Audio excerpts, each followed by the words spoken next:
ನಂದನ ಯಾದವ ಕೃಷ್ಣನ ಭಜಿಸುವ ಶರಣ ಗುರುವೇ, ಜಾನಕಿ ರಮಣನ ಶ್ರೀ ಜಯ ರಾಮನ ಪೂಜಿಪ ಹರಿಯ ಮಗುವೇ, ಮಾಧವನ ಮಧುಸೂದನನ ಆರಾಧಿಪ ನಿಮ್ಮ ನಯನ, ಕೇಶವನ ಹರಿಗೋವಿಂದನ ದಾಸನಾಗಿ ಜನನ.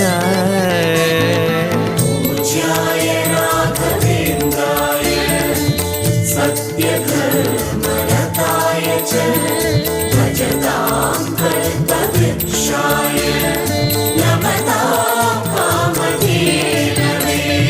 ತಿರುಪತಿ ವಾಸನ ವೆಂಕಟರಮಣನ ಅನುಗ್ರಹ ಪಡೆದ ಗುರುವೇ, ದ್ವೈತ ಸಿದ್ಧಾಂತ ಜ್ಞಾನ ಪ್ರವಾಹ